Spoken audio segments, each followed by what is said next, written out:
결혼하면 집에만 있는 게 맞죠? 뭐하러 나가서 일해요? 그 시간에 반찬 하나 더 만들고 우리 성훈이 내줘야죠. 그날 상견례 자리에서 이 말을 듣는 순간 제 안에서 뭔가 뚝 하고 끊어졌습니다.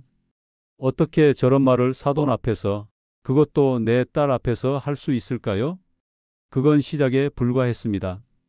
그쪽은 계속해서 우리를 아래로 보려 했고 딸을 숫자로 물건처럼 다뤘습니다. 말을 할수록 속이 끓어올랐습니다. 하지만 저는 꾹 참고 자리에 앉아 있었습니다. 왜냐고요? 그 이유를 오늘 이야기에서 들려드리겠습니다. 이야기를 시작하기 전에 구독과 좋아요 꾹 눌러주세요. 무료 구독으로 똑똑한 노후를 위한 지혜의 이야기를 가장 먼저 들으실 수 있습니다. 아내를 먼저 떠나보내고 내게 남은 건 딸 하나였습니다. 소연이가 5살이었죠. 그날부터 저는 엄마이자 아빠였습니다. 제 직업은 목수입니다. 못질하고 먼지에 찌들어 가구를 만들며 살았습니다. 이 거친 손으로 소연이 머리를 묶어주고 아플 땐 죽도 끓여줬죠. 남자가 어떻게 그런 걸 다 하냐고요? 그냥 해야 하니까 했습니다. 그 아이 말고는 제 삶에 남은 게 없었으니까요. 소연이는 아직 모릅니다. 제 작업장 구석엔 부동산 계약서가 가득 든 박스가 있습니다. 작게 시작한 투잡이었지만 번 돈 아끼고 또 아껴서 작은 건물 몇 채를 마련했습니다.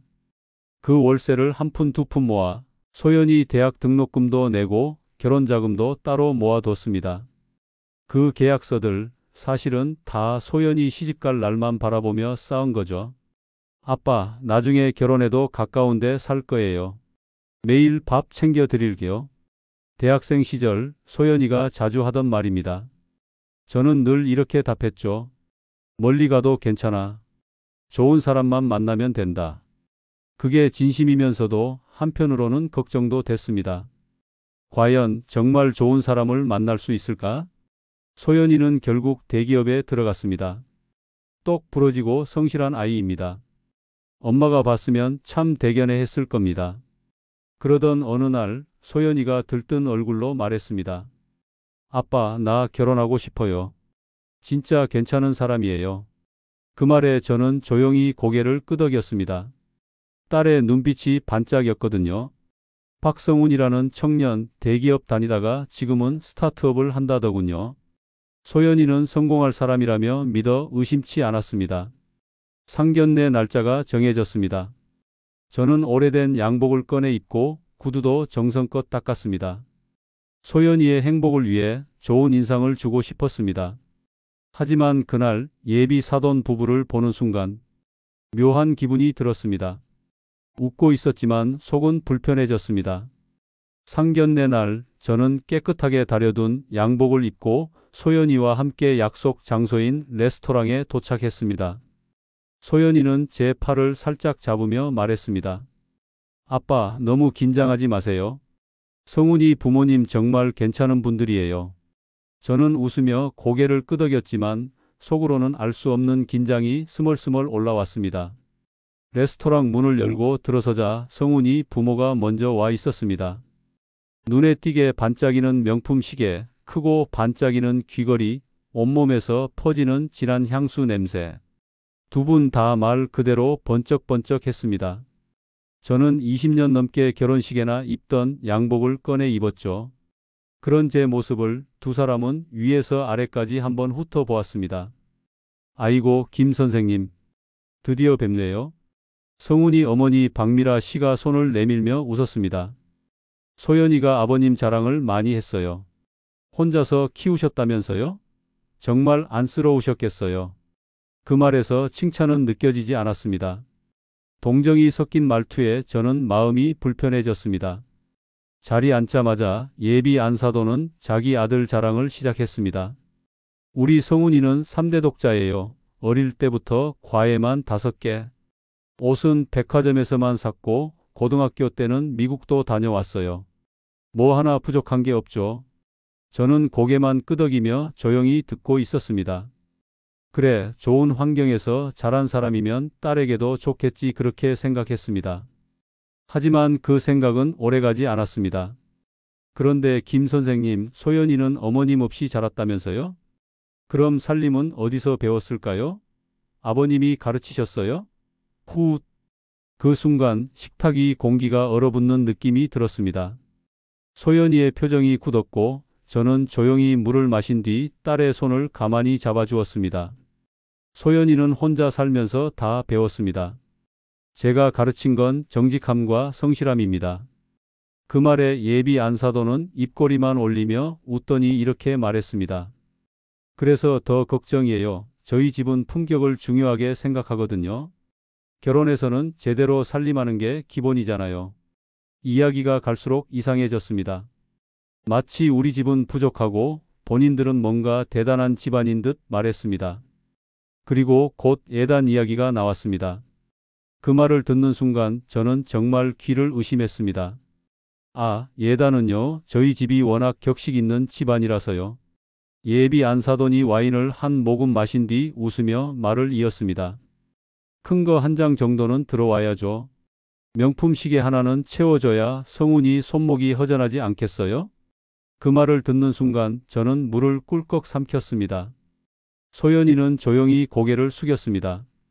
그 옆에 있던 미라 씨 남편은 아무 말 없이 앉아 있었고 성훈이는 어색하게 웃으며 자리를 피했습니다. 어머니, 그런 말씀은 좀. 성훈이가 조심스럽게 끼어들었지만 미라 씨는 단번에 잘랐습니다. 왜? 뭐 어때서? 이런 건 솔직히 얘기해야지. 나중에 서로 오해 생기면 더 복잡해져요. 그 말에 저는 딸을 바라봤습니다. 소연이 눈에는 당황과 죄송함이 함께 담겨 있었습니다. 딸을 위해 아껴서 모은 그 돈이 이 사람 입에서는 그냥 시계 하나 값이었습니다. 걱정 마세요, 소연이 아버님. 성훈이가 돈 잘 벌어요. 그렇다고 딸이 빈손으로 오는 건 좀 그렇잖아요? 예단은 예의죠. 저희 집 전통이고요. 그 말에 속이 끓었지만 저는 꾹 참았습니다. 그 자리에서 말다툼을 할 수는 없었습니다. 소연이의 행복을 생각해야 했으니까요. 신혼여행은 유럽으로 생각 중이에요. 2주 정도. 호텔은 다 5성급이라 좀 나갈 수 있거든요. 신혼여행도 혼수 비용에 포함되어 있다는 거 아시죠? 말이 멈추질 않았습니다. 결혼식장은 S호텔로 알아봤어요. 날짜는 봄쯤. 피로연은 300명 정도 부를 거예요. 소연이와 성훈이 의견은 한마디도 묻지 않았습니다. 모든 게 이미 결정된 듯 말하더군요. 식비는 양가 반반 아시죠? 그런데 저희 집안이 지인이 좀 많아서 혹시 부담되시면 말해주세요. 저희가 조금 더 낼 수도 있어요. 그 말을 듣는 순간 소연이가 자리에서 일어나 화장실로 향했습니다. 고개를 돌리는 그 순간 저는 딸 눈가에 맺힌 눈물을 보았습니다. 가슴이 덜컥 내려앉았습니다. 그런데도 예비한 사도는 아무렇지 않게 말을 이어갔습니다. 그나저나 소연이는 결혼하고도 계속 일할 생각인가요? 사실 저는 며느리는 집안일에 더 충실해야 한다고 생각하거든요. 아이 생기면 말할 것도 없고요. 속에서 뭔가가 끌어올랐습니다. 이제는 정말 참기 힘들었습니다. 그런데 그 사람이 마지막으로 한마디를 더 꺼냈습니다. 아무래도 소연이는 살림을 안 해봤을 것 같아서요. 예비 안사도는 마치 큰 결점이라도 발견한 듯 말했습니다. 잠시 후 소연이가 화장실에서 돌아오자 그녀는 더 당당하게 입을 열었습니다. 우리 소연이 저희 집에서 같이 살면서 배워도 괜찮을 것 같아요. 어머니 없이 자라서 살림 솜씨가 좀 부족하잖아요? 제가 옆에서 하나하나 가르쳐주면 되죠. 그 말에 소연이 얼굴이 순식간에 하얘졌습니다. 저는 손에 들고 있던 냅킨을 힘껏 쥐었습니다. 마음속에선 무언가가 뜨겁게 올라오고 있었습니다. 그래도 신혼이니까 특별히 옆동에 집 하나 얻어뒀어요. 우리 아파트 바로 옆동이에요. 아침 저녁으로 얼굴 볼 수 있잖아요. 저희는 정이 많은 집안이거든요. 그녀는 마치 큰 은혜라도 베푸는 것처럼 말했지만 제 귀엔 이렇게 들렸습니다. 너희 딸은 우리 눈 밑에 두고 마음대로 하겠다. 엄마, 그건 아직 우리끼리 상의 안 한 거잖아. 성훈이가 작게 말했지만 예비 안사도는 단호했습니다. 아이고, 무슨 소리야, 엄마가 다 해놨어. 계약금도 넣었어. 이젠 물릴 수도 없지. 소연이는 놀란 얼굴로 성훈이를 바라봤고 성훈이는 그저 어깨만 으쓱이며 말했습니다. 소연아, 그냥 우리 엄마 스타일이 그래. 뭐 어때, 그게 그렇게 중요한 거야? 그 순간 저는 소연이 눈에서 무언가가 사라지는 걸 봤습니다. 아마 성훈이에 대한 믿음이었을 겁니다. 자기보다 엄마 말을 먼저 듣는 남자. 그런 사람과 살아갈 딸의 앞날이 눈앞에 그려졌습니다. 그리고요, 김 선생님. 저희 집은 며느리한테 조금 엄격해요. 아침엔 무조건 일찍 일어나서 인사드리고 주말엔 음식 장만해서 대접도 해야죠. 그건 우리 집안의 오래된 전통이에요. 말은 계속 이어졌습니다. 제 딸을 마치 하녀 부리듯 하겠다는 얘기를 자랑이라도 하듯 늘어놓았습니다. 아, 그리고 소연이 요리는 잘해요? 뭐 못해도 괜찮아요. 제가 차근차근 알려줄게요. 우리 성훈이가 입이 까다로워서요. 처음엔 좀 힘들 수 있어요. 제 인내심은 바닥을 향해 가고 있었습니다. 소연이는 입술을 꾹 다물고 눈물을 참고 있었고 저는 가슴이 찢어지는 것 같았습니다. 나는 딸을 그렇게 키운 게 아니었습니다. 나는 조용히 자리에서 일어섰습니다. 순간 식당 안이 조용해졌습니다. 모든 시선이 저에게 쏠렸습니다. 식탁에 앉아있던 모든 사람들이 저를 쳐다봤습니다. 소연이는 걱정스러운 눈으로 저를 올려다보았고 예비 사돈 부부는 조금 당황한 얼굴로 물었습니다. 김 선생님, 무슨 일 있으세요? 저는 그녀를 보지 않았습니다. 그 대신 소연이와 성훈이를 천천히 바라봤습니다. 그리고 조용히 그러나 또렷하게 말했습니다. 죄송하지만 이런 집안에 우리 딸 못 보냅니다.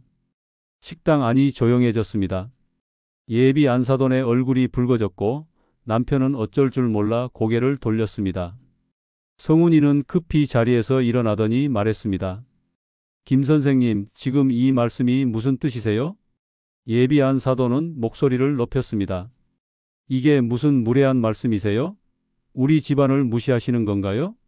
저는 그 말에도 흔들리지 않고 소연이의 손을 조용히 잡았습니다. 소연아, 가자.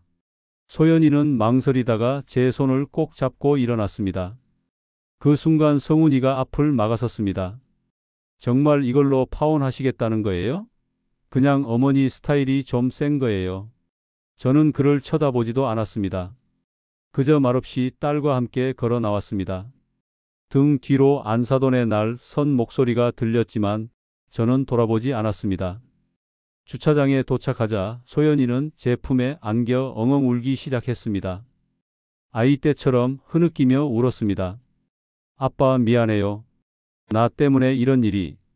저는 딸의 등을 천천히 토닥이며 말했습니다. 아니야. 미안할 일 없어.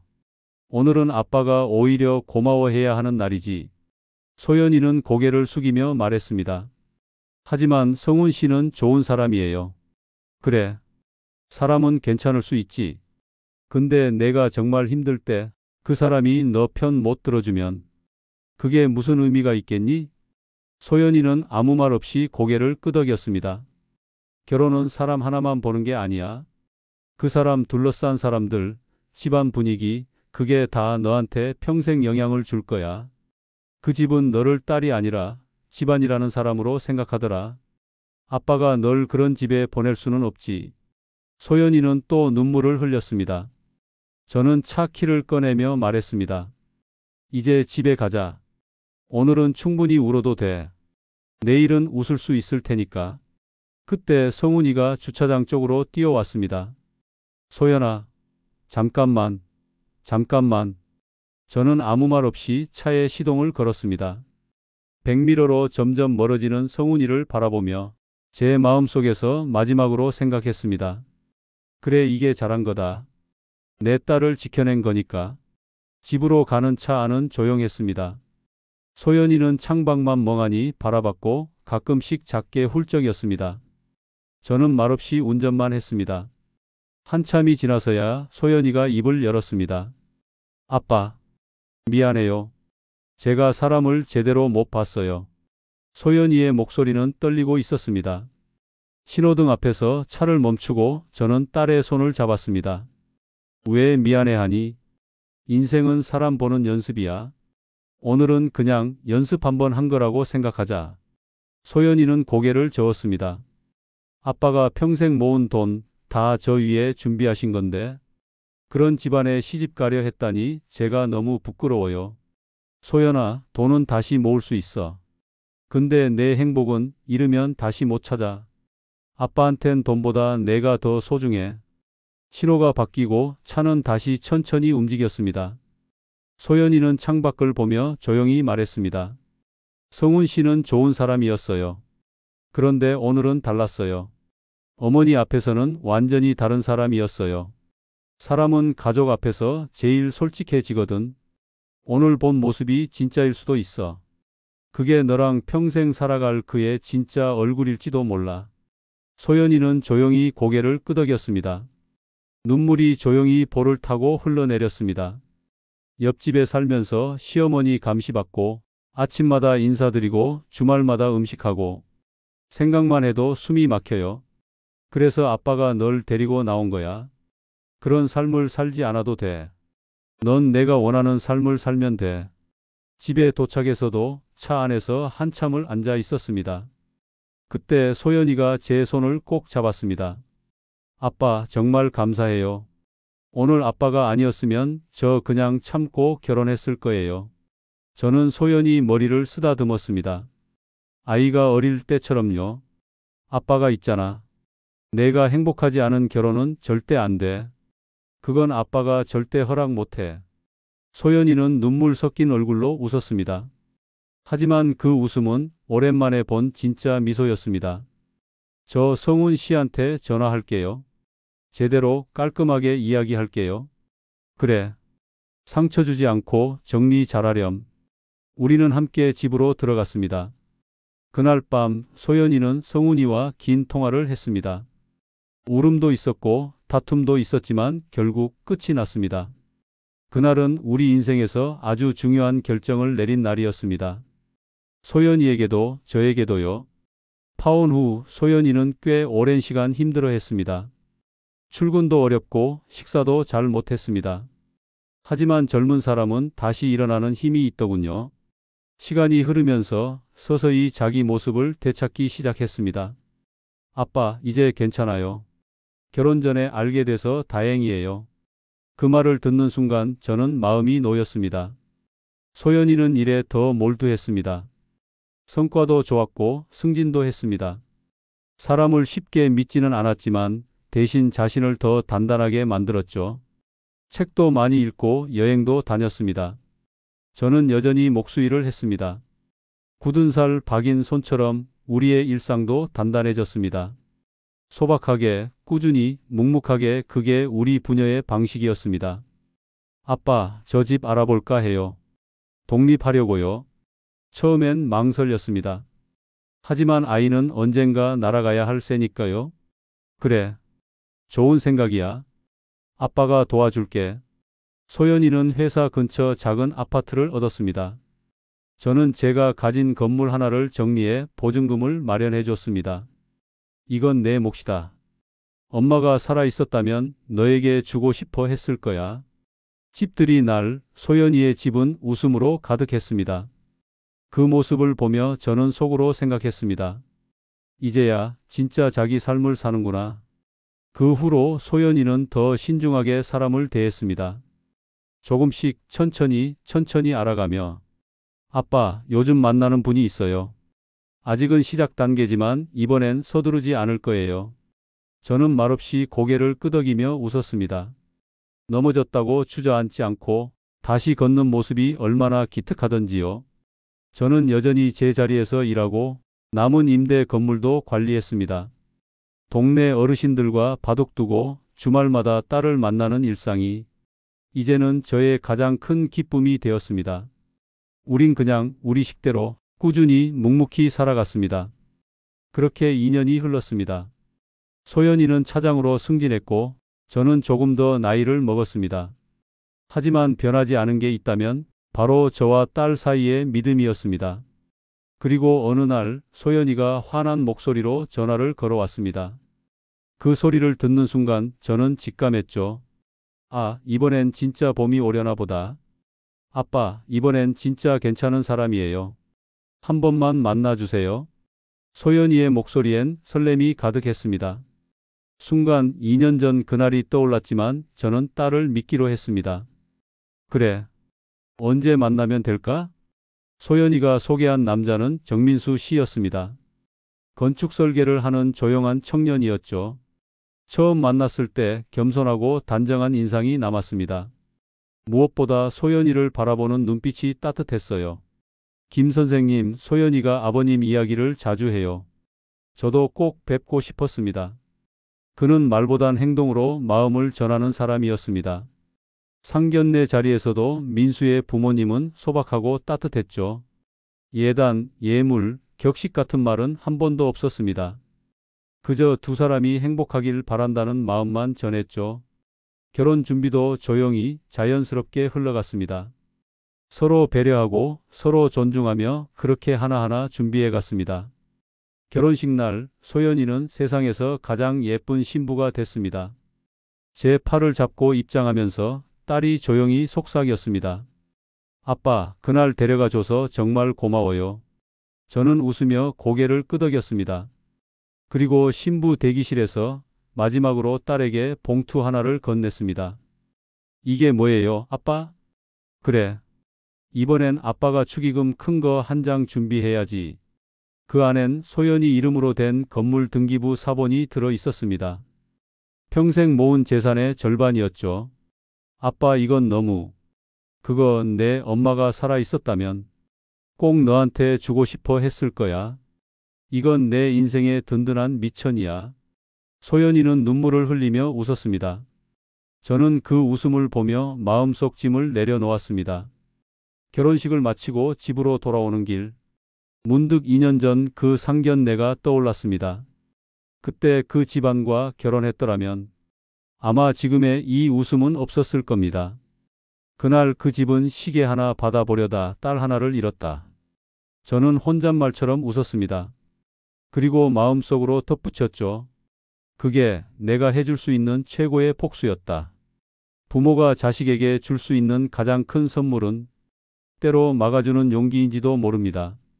그날의 결단이 우리 딸에게 새로운 인생을 선물해 줬습니다. 그걸로 저는 충분히 행복합니다. 지금까지 사연 인생이었습니다. 구독과 좋아요 눌러주시면 여러분의 노후에도 지혜로운 선택이 함께할 겁니다.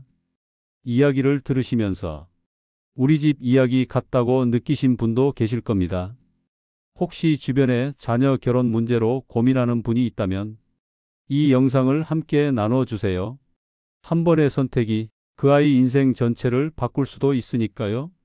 지혜로운 선택은 함께 나눌수록 더 커지는 법입니다. 감사합니다.